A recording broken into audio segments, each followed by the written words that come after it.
Hey, it's the Wave Report. Yeah. Finally got Jonah here. Somebody else missing, but they'll be all right. Who we missing? Joe.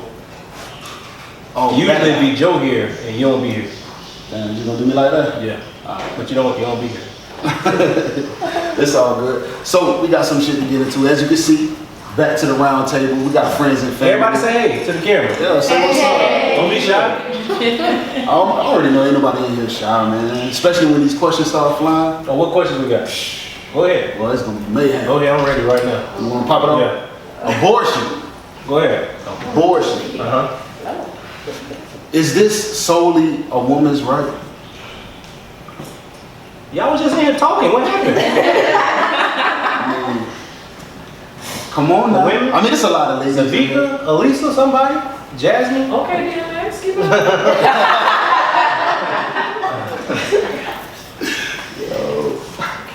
Daisha? Anybody can talk. Well, I would say it's a woman's right. It's her body. At the end of the day, everyone, we do have a free will. So that's your choice to make. So whatever decision you make, you have to deal with the consequences, and you have to live whatever sin that you did. So. Okay, so how many of y'all spiritual or consider yourselves like in some form of organized religion? Are y'all? Mm-hmm. So how do y'all feel about a married woman wanting an abortion? Like, is that her body still? Yes. Is that still solely her choice? Yes. Yeah. Okay. I'm gonna have something to say right now. You're one, right? No. You're one, right? Yeah, no. When my wife was pregnant with our child, I kept going and saying, "Oh, yeah, she's having a baby," and she corrected me several times, saying, "No, we're having a child." Mm-hmm. You know what I mean? So, what do you guys have to say in regards to that? Because we were having a child, because half of that child, that's me. Those are my genes. So if she just went and all of a sudden, maybe 3 months into it and said, okay, well, I'm done, I would have had something to say about that, you know what I mean? I think a lot of things go into play with this. So sometimes when people have abortions, you don't know the reason behind it. There's a lot of things that go on in a woman's body that men are not aware of. So when a woman is deciding to terminate their pregnancy, it could be for health-related reasons. And we always throw that out the window as that's not one of the reasons why. We just say, oh, the woman's being selfish, she doesn't want to have kids. But there's things that could go on in her body that the doctor will say, hey, maybe you should consider doing this because maybe your pregnancy is not viable. So you do, when people have abortions, there's different reasons why. That's why I say it's up to the woman, because you never know what's going on inside of her at that time. Now, if you're married, which I am, that would be a conversation that I would have with my husband. Like, he would be coming with me, and the doctor would be talking to both of us. But ultimately, if I can't produce the child like I'm supposed to, then I think it should be my choice. So if I said I want to keep the baby, and you wanted to not keep it? It depends. Like, do you feel like we'll be able to sustain if... No, I'm just saying, what if we were at odds? What would you do? I have to pray about that. That's where the whole spiritual thing comes in. It's just like, I have to trust God enough to say that, like, yeah, okay, if you are deciding that we're okay to be parents, whether it be the child may have disabilities or may not be physically formed all the way, then that's something that we'll have to discuss. Now let's talk about this. Barring any kind of significant thing like that, deformities and whatnot. Let's say you guys are pregnant, you're married, and you don't want to have the child, the husband does, and you're at odds, like Monte was saying. Do you still feel like, okay, it's my body, I'm gonna make this decision, or are you really gonna take his feelings into consideration, like at all? Well, I feel like that's selfish. I mean, there's birth control for a reason. I really truly don't want to have kids. I mean, I could be on birth control and not tell my husband. I'm not the type of person that's going to do that, but there's some women that are. So, just to answer your question. Anybody here had an abortion?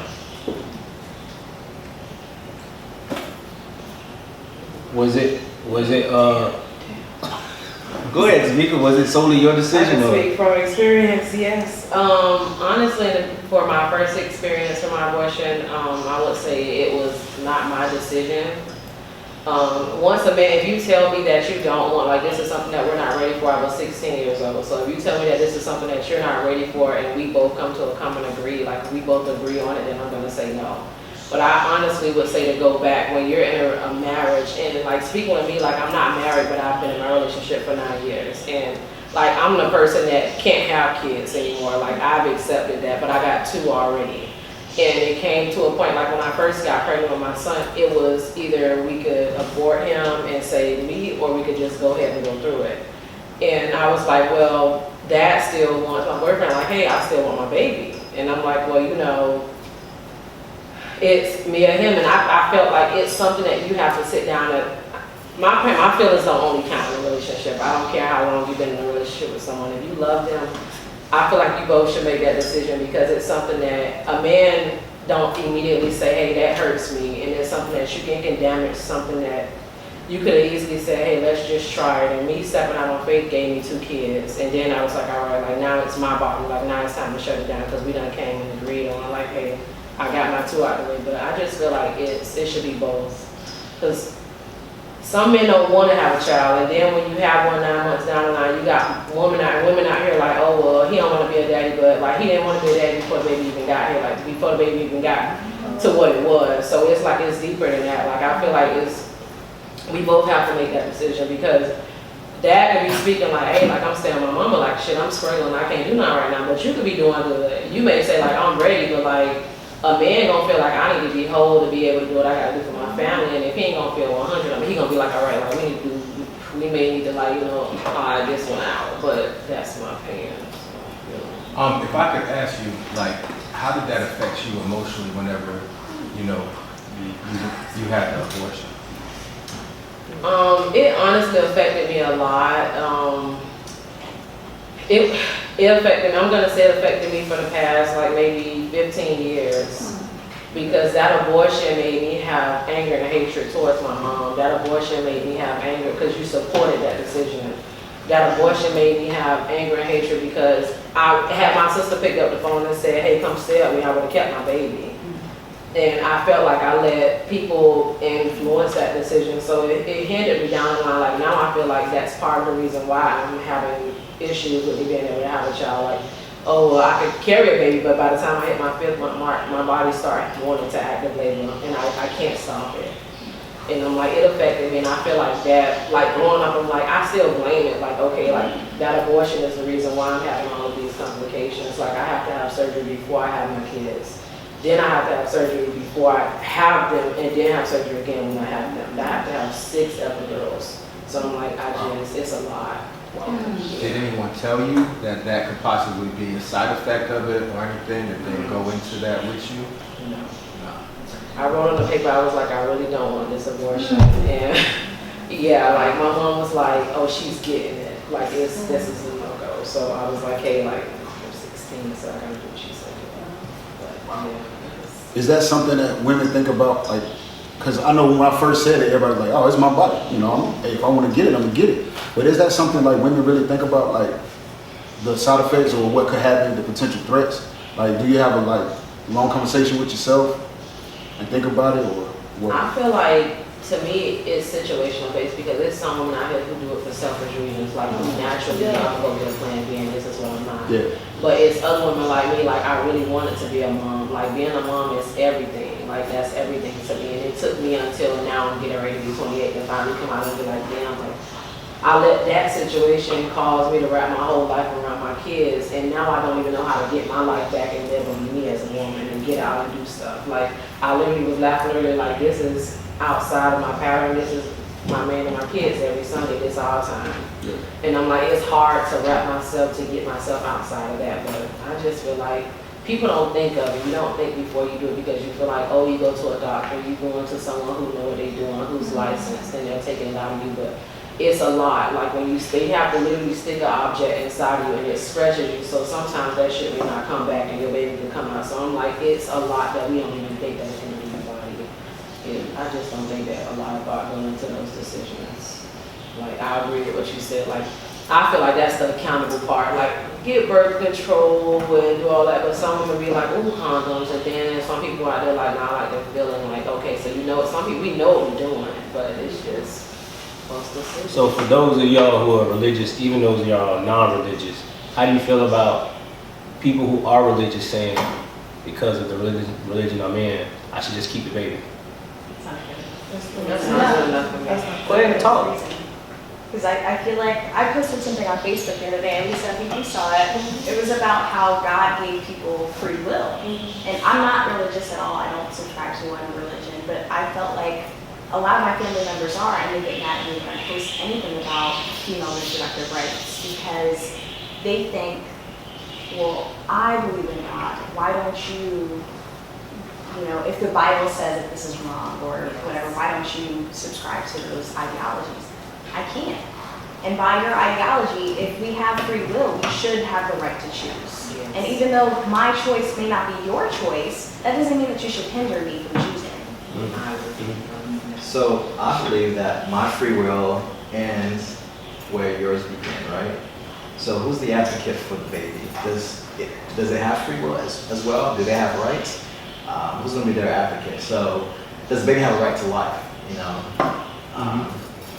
So if someone decides to do an abortion, do you take that right away from the baby to be alive? Those are questions I'm bringing up. I don't have an answer, but everybody makes their own personal decisions. But it's something we haven't really considered. We talk about the dad's position, their right, the mom's position, and their right to free will or whatever. But what about the babies? That's where it gets deep for me. that's seriously, like, that's the deep part for me. The baby, I mean, it's a human being. It's a human being. It does have rights. It's going to grow up and be somebody who's going to impact the world in some kind of way, shape, or fashion. And who are we to really say, nah, you can't come here, bro? Like, nah, you ain't got the right shoes. You can't come to this club called Earth.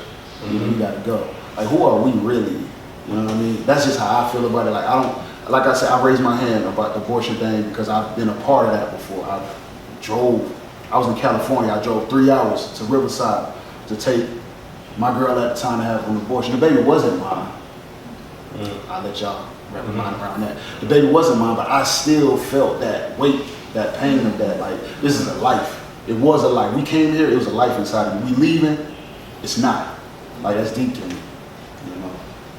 I don't even know. Speaking of, while we pretty much talking about societal standards, do y'all think the standards of today should be like a thing of the past, or do you like pick and choose and think some things should stay and some things should go? Because with abortion, for instance, many religious people think you should have the kid no matter what. But it's also like a societal thing. You see the laws that are passed, like, they're kind of intruding, they are intruding upon our rights to make choices for ourselves. So as society standards today, it could be anything. Do y'all think they really benefit us, or do you think we should do away with things that no longer are conducive to us as people today? Because if you talk to the generation before us, they lived a certain way. Their mind is set. But we think differently. I feel like everything needs to transform and mold with the times that we're in. We live in the era of convenience. Everything that we do is based around convenience. Our car is convenience. These cameras are convenience. The way we eat, sleep, and live is all convenience based. And it's certain things that was normalized back then for like our parents and grandparents that's outdated now. Like their way of life is not the same. Yeah, that's what I mean. Saying? So to me, I feel like everything needs to change. Like the way we think needs to change. In accordance to how we live and how we treat each other, because we all tenants on this planet. We got to share. We all neighbors. So to me, it all got to change. It all got to change. Our thought process, how we treat people. Y'all think we're better without social media? Hell yeah. Absolutely. Yeah. Why though? It goes into that right there. You're forced to communicate. Yeah. You're forced. And they say if you don't, you're not networking and you're not doing the right thing if you don't communicate with people on social media. But it's become, I don't want to say toxic, I think that word overused. It's become bad though. Because I don't think people can communicate anymore. It's toxic. It can be. But why do you think we're better without it? Because some things have gotten better with social media. That's true. I think we've lost touch with reality and what real things are. We're so busy watching the fake lives of many of our so-called friends, family. We watch them live the fake lives and we grow envious of that. Right. Forgetting that if we go and hang out with them and meet up with them, it's all a lie. And we sit here and we're like, oh my gosh, my life is crappy, my life sucks. And it's just like, oh wait, they're not living that life. I have a way better life than them, but you know, I don't feel the need to display it on social media, and they're displaying a fake life. But y'all get together and they're just like, oh, we gotten so used to seeing social media, and now we think that's the real deal. It's not. How do y'all women feel about the fake women on social media? The fake bodies? Ooh, I was just I don't about pay to. no attention to it. I don't care.